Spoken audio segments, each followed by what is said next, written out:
Assalamualaikum warahmatullahi wabarakatuh. Alhamdulillahi rabbil alamin wal aqibatu lil muttaqin wala udwana illa 'alal zalimin. Allahumma salli wa sallim ala sayidina Muhammad nabiyyina wa habibina wa syafi'ina wa ala alihi wa ashabihi wa man tabi'ahum bi ihsanin ila yaumiddin. Subhanaka la ilma lana illa ma 'allamtana innaka antal alimul hakim. Allahumma ya muqallibal qulub tsabbit qulubana wa aqwalana wa af'alana ala dinika wa ala ta'atika wa ala millati nabiyyika wa habibika Muhammad sallallahu alaihi wasallam. La ilaha illa anta subhanaka inna kunna minadh dhalimin. Allahumma ihdina ila siratikal mustaqim صراط الذين أنعمت عليهم من النبيين والصديقين والشهداء والصالحين.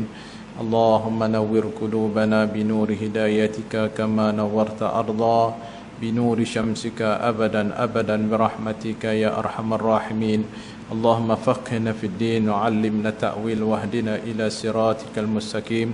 رب اشرح لي صدري ويسر لي أمري واحلل عقدة من لساني يفقه قولي. Rabbi yassir wa la tu'assir, Rabbi tammim bil khair. Amma ba'du. Kathira. Allah sebut pasti di sana berlaku perjangkaan. Sebab itu kita tengok hari ini Injil yang ada pada hari ini tak tahu hak mana asli. Injil hari ini tak tahu hak mana asli, hak mana betul tak tahu. Injil hak yang ada kat sebelah Asia ni tak sama di Mesir, tak sama di Amerika sana, tak sama di Sepanyol sana, tapi tak tahu mana satu betul. Termasuk kitab Taurat, tak tahu mana satu betul dah hari. Bahkan bahasa Taurat yang asal Ibrani pun dah diubah. Tapi Al-Quran, bacalah Al-Quran dengan bahasa Arab. Sebab itu haram baca Al-Quran lain daripada bahasa Arab. Termasuk baca Al-Quran lagu Hindustan pun haram. Kok nak baca Quran ambil lagu Piramli ke, buat rentak, tak boleh. Tapi Nabi kata, man lam yataghanna bil Quran falaysa minna. Ya, baca Quran kena berlagu, tapi bukan lagu Piramli, bukan lagu Hindustan. Lagu yang kita kata yang tidak terkeluar dalam kaedah bahasa Arab. Tak ada alasan. Itu Al-Quran, tuan-tuan. Masya Allah. Tak ada orang boleh hafal Zabur sampai habis. Tak ada orang boleh hafal Injil sampai habis. Sebab tu boleh tipu. Injil boleh tipu, Zabur boleh tipu, tetapi Al-Quran tidak ada. Maknanya satu huruf kalimat pun tak jatuh pada Quran. Orang hafal satu-satu, belik-belik. Cuba bayangkan satu ayat pada surah Al-Imran, summa anzala alaikum min ba'dil ghammi amanatan nu'asan yaghsha ta'ifah ila akhirah. Satu ayat.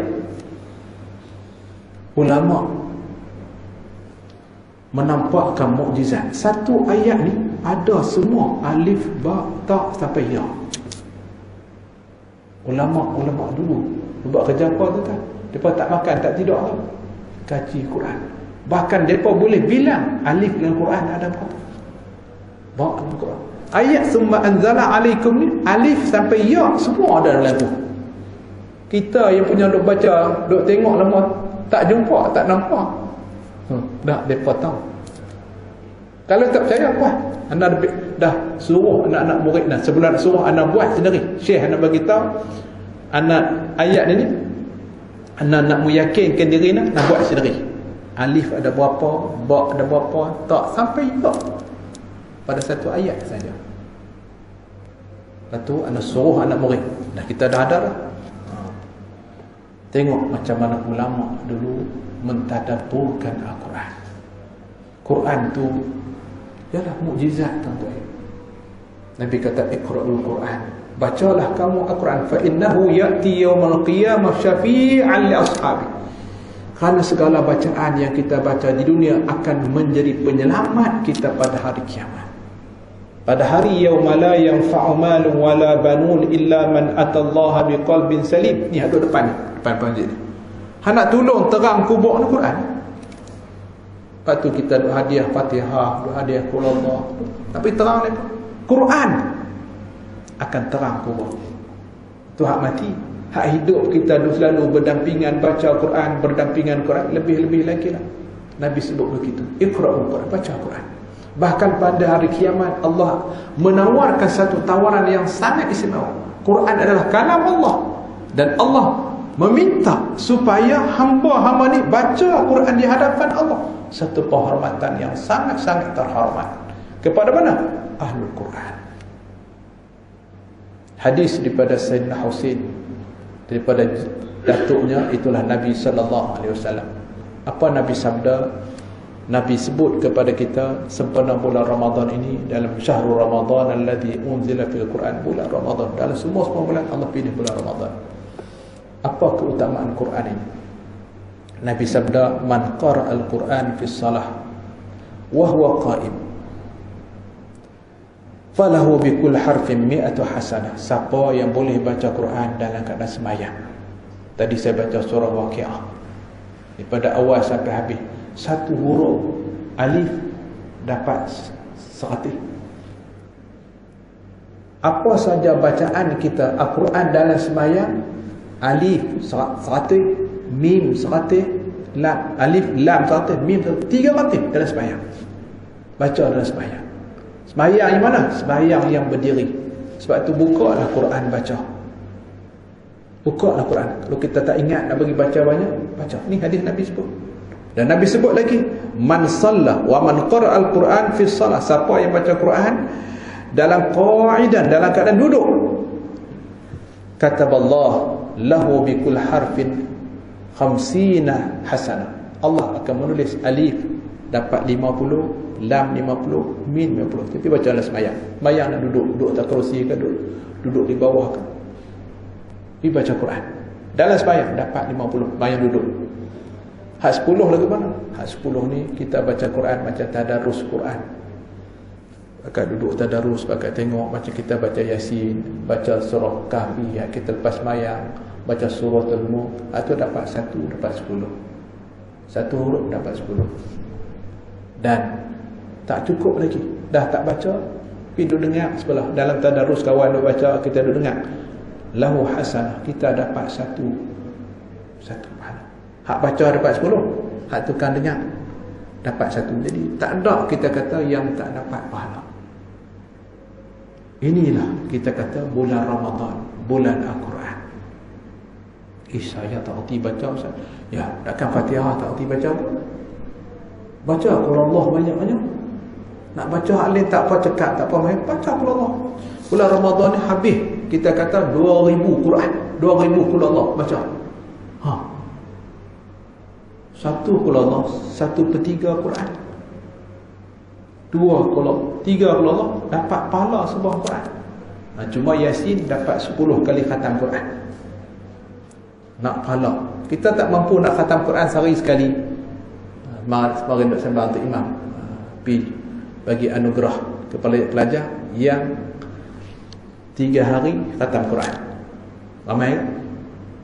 Baca sehari 10 juzuk. Sebagai semangat mereka tu, bagi hadiah kat mereka. 10. Maknanya 3 hari sekhatam, 3 hari sekhatam. 3 hari kan? Hak tu budak-budak biasa kita kan. Sebab tu Imam Syafi'i, imam mazhab kita, khatam Quran sehari 2 kali. Satu siang, satu malam. Tu imam mana ulama yang bukan setakat baca Quran, sibuk orang main tanya, main jumpa ada, tapi sehari bulan Ramadan ni 2 kali khatam. Kita rasa tak capai, tapi baca Yasin setiap hari, jangan tinggal. Siapa baca Yasin dapat pahala lah, pahala 10 kali khatam Quran. Tapi tak sama dengan hak baca khatam Quran, betul? Tapi suka-kurang dapat 10 kali khatam Quran pun tak apalah. Mula hak tu dulu. Duk kira kadang-kadang duk kira nak lompat mihak jauh lah. Hak depan tu lepas. Cuma dalam nak khatam Quran, Nabi sebut kepada Sayyidina Husain, dia kata wa man qara al-Quran hatta yakhtimah. Siapa yang baca Quran daripada Fatihah sampai Qul a'udzu birabbin nas, sampai surah An-Nas, khatam elok-elok, kanas lahu indallah da'watun mustajabah. Doa ketika khatam Quran itu doa yang sangat-sangat mustajab. Imma muajjalah wa imma muajjalah. Kadang-kadang doa itu disegerakan. ditunaikan. Sebab tu kadang-kadang orang nak masuk rumah baru baca Yasin, apa semua tu. Ni lah dasar hadis ni lah. Tapi terbaiknya khatam Quran. Mungkin Allah ni dulu ni payah nak cari orang khatam Quran. Ini tahfiz ni banyak dah. Pihak ni baru lagi. Kalau mereka dah hafal, kita kata dah 25 juzuk ke atas, khatam Quran. Boleh khatam Quran. Khatam Quran ni doa yang mustajab. Pasti dah, pasti. Sebab tu Sayyidina Umar tanya di kalangan sahabat-sahabat dah, ketika mana dia menjawab jawatan khalifah. Bukan tak ada jawatan, orang nombor satu negara. Dia beritahu iklan kepada sahabat-sahabatnya, wahai sahabatku, siapa di kalangan kamu yang nak khatam Quran, duk baca-baca Quran, nak khatam Quran, tolong beritahu ke Umar. Itulah apa Ustaz? Umar nak pi kat dia. Bukan dia main kat Umar. Umar nak pi kat dia, nak duduk dalam majlis tu, nak mengaminkan doa dan nak berdoa. Sebab tu kalau kita khatam Quran, kita lah anak-anak kita himpun, anak-anak cucu kita paling kuat. Kita ada rumah baca Quran, nak khatam dah, panggil anak-anak kita. Kalau kita maktuk, kita panggil anak cucu kita, pakai doa. Doa yang sangat mustajab. Apa tak bulan Ramadan ni tuan-tuan ni? Bulan Ramadan ni malaikat berpesta-pesta turun ke bumi dalam nak merayakan Ramadan. Allah buka ke pintu syurga seluas-luasnya untuk umat Nabi Muhammad buat persiapan ke syurga. Allah perintah malaikat Malik, penjaga neraka, hang tutup neraka serapat-rapatnya. Ni ruang peluang tuan-tuan. Dan malaikat turun ke bumi, apa tugasnya? Nak meraikan dan nak mengaminkan doa-doa kita. Tambah malam Lailatul Qadar, Allah turun sehingga riwayat menyertakan yang tinggal di langit aras sana, yang duk jaga aras, 8 malaikat jaga aras dah. Halin semua turun apa? Semua nak tengok, nak merayakan Lailatul Qadar. Allahu Akbar tuan-tuan. Bahkan setiap hari Allah ampunkan 1 juta umat. Ada nama-nama pintu neraka. Umat mana? Umat Nabi Muhammad. Hari Jumaat Allah tawarkan 24 juta umat. Setiap Jumaat. Kali tengok 24 kali kok. Kali 4 berapa? Banyak tuan-tuan. Mudah-mudahan kita termasuk orang-orang yang terpadam nama pada pintu neraka Allah Subhanahu wa taala tuan-tuan. Jadi ambillah kesempatan masa yang berbaki, apabila kita berada di saat-saat kemuncak pada hari ini.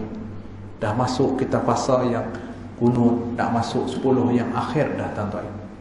Nabi SAW, hadis yang diceritakan oleh Abu Darda, yang mana Nabi menyatakan tentang Lailatul Qadar. Ambil tahu lah, 10 yang akhir. Dalam 10 yang akhir adalah malam-malam yang ganjil. Apa tidaknya malam-malam biasa Nabi sembahyang macam biasa, cuma malam 23 Nabi sembahyang keluar masjid, sahabat pakai ikut Nabi sembahyang, kita kata sulusul lail, 1/3 malam mayang, 1/3 malam. Kalau kita nak kira mula malam ni, maghrib lah, bagilah 4 jam, lebih kurang pukul 10 Nabi pun habis. Kita habis pukul 10. Setengah kata lepas isyak boleh kira malam, terpulang lah, kita kira 4 jam lah, sulusul-lail. Lepas tu malam 24 Nabi tak keluar, sahabat dia tunggu. Malam 25 Nabi keluar jadi imam. Maksudnya Nabi selepas main isyak Nabi balik. Kita tak balik, kita duduk sini. Balik betul duduk agak lama, baru keluar Nabi mayang. Sahabat sembahyang sampai nisful lail, sampai pukul 12 malam. Dia bukan kuih menupai, dia connect. Malam 26 Nabi tak keluar. Malam 27 sahabat terkejut, tengok semua anak bini, isteri semua dah. Mana-mana isteri Nabi semua turun mayang malam 27.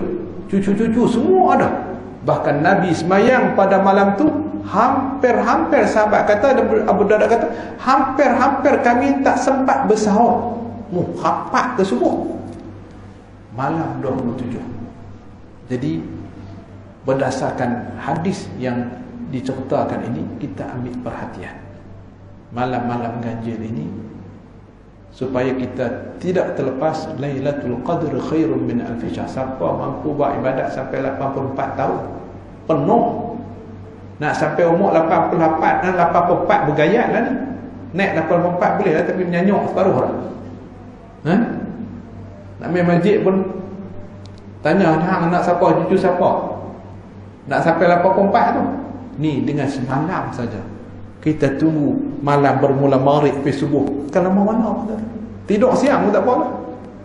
Tapi malam ni kita pulun buat ibadat.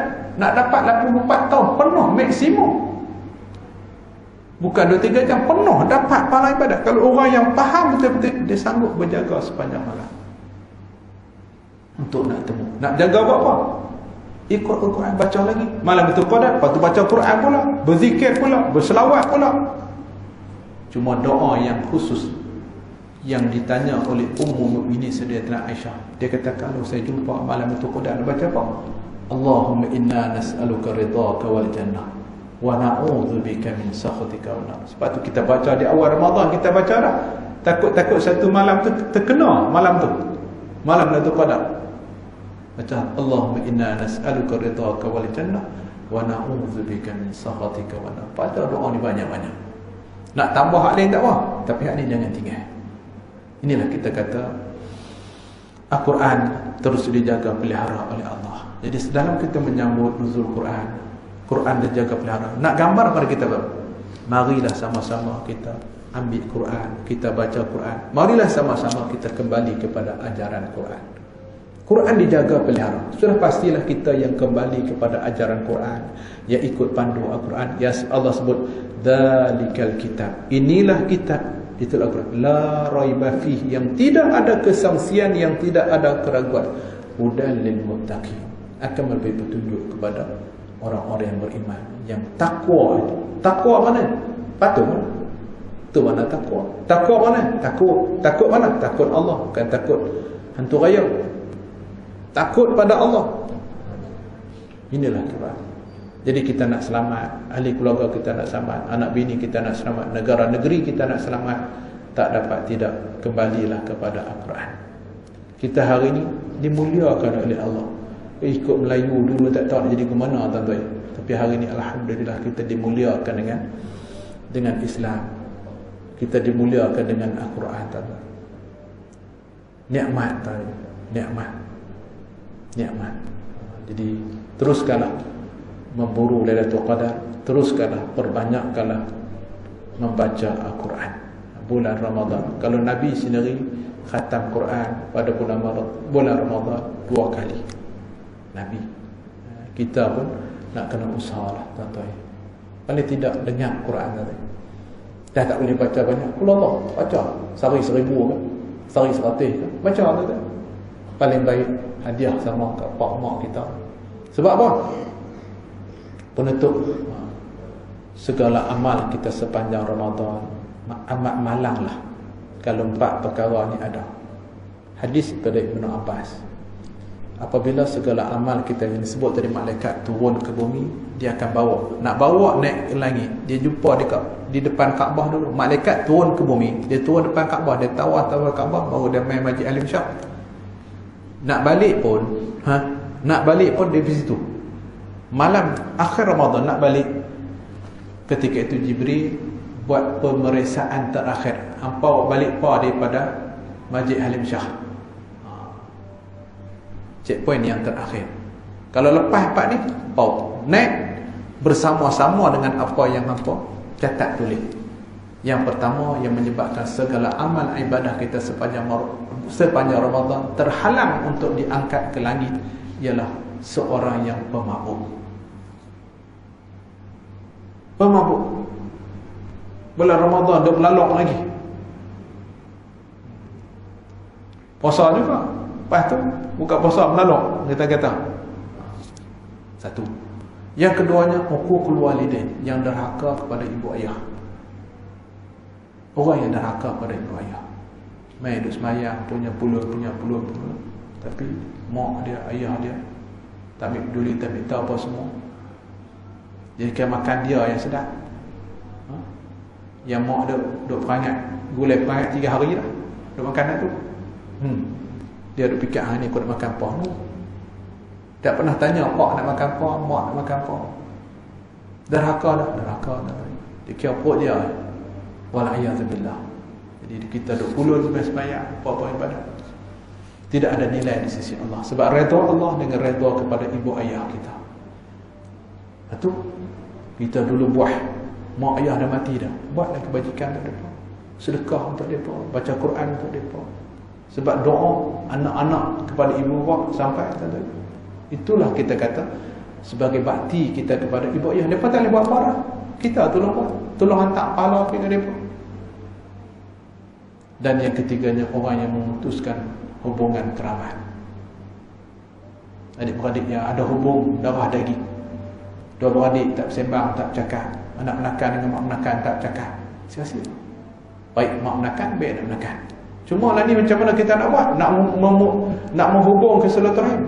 Gunalah berbagai keadaan. Telefon boleh. Telefon. Nak pergi depan tak boleh tengok macam singa. Telefon.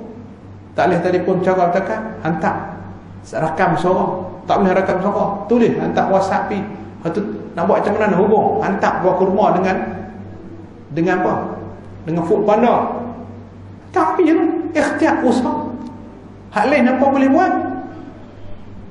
Sekurang-kurangnya Allah tanya dia, saya nak usaha ya Allah. Saya nak hubung dengan satu rahim, tapi dia tak mau juga. Saya hantar kali kepala ikan dah. Pokok pisang. Hantar pergi, tulis kari kepala ikan pokok pisang. Tak pergi sana. Tapi dia tak mau juga. Kita terlepas. Kita dah hubung lah. Dia tak mau. Dia lah. Kita Allah angkat. Itu hubungan keluarga. Jadi sempatan yang berbaki ni, carilah. Kita cuba menghubungkan silaturahim. Bulan Ramadan adalah bulan perpaduan. Bulan kepada kesatuan. Ini kita nak kenal. Yang keempatnya ialah orang yang memutuskan hubungan persaudaraan sesama Islam.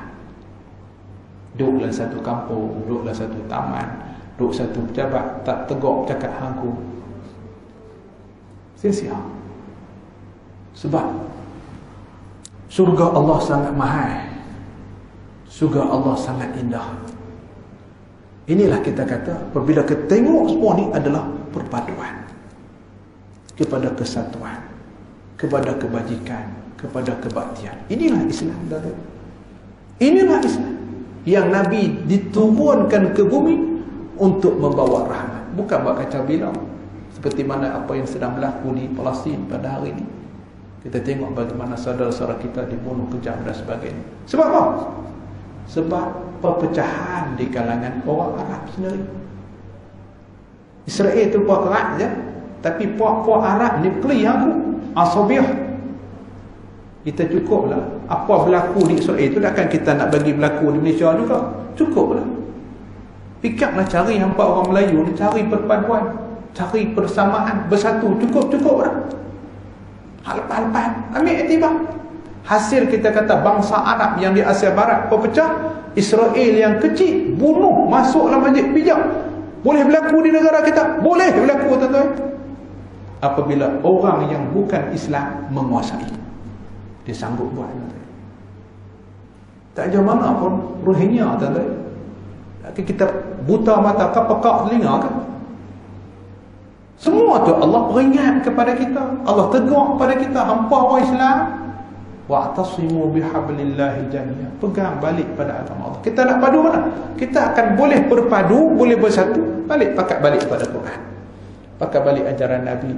Buang ego masing-masing, selesai masalah. Wa makhtalaftum fi syai'. Apabila kamu berbalah, balik pada Quran. Mari kita tengok Quran, mari tengok hadis. Selesai. Bukan berbalah kita kata aku yang betul, dah. Yang betul balik pada Quran, yang betul balik pada hadis. Itu kita jumpa penyelesaian. Jadi Ramadan mudah-mudahan adalah bulan perpaduan, bulan yang membawa rahmat, bulan yang berkebajikan. Jadi setakat itu saja tuan-tuan. Surah dah mula parau. Jadi yang baik itu daripada Allah. Mudah-mudahan menjadi manfaat untuk kita bersama-sama. A'udzubillahi minasyaitonirrajim. Bismillahirrahmanirrahim. اللهم فقنا في الدين وعلمنا تأويل واهدنا إلى صراطك المستقيم. اللهم أرنا الحق حقا وارزقنا اتباعه وأرنا الباطل باطلا وارزقنا اجتنابه. اللهم إنا نعوذ بك من علم لا ينفع، من قلب لا يخشع، من نفس لا تشبع، من عين لا تدمع، ومن دار سجاب له ربنا عليك توكلنا وإليك أنبنا وإليك المصير. اللهم اجعلنا من أهل القرآن، اللهم اجعلنا من أهل القرآن، اللهم اهدنا بهداية القرآن، اللهم ادخلنا الجنة بشفاعة القرآن، اللهم نور قبورنا وقبور آبائنا بنور القرآن، اللهم توفنا مسلما وألحقنا بالصالحين، اللهم آمين والحمد لله رب العالمين. من عمل صالحا فلنفسه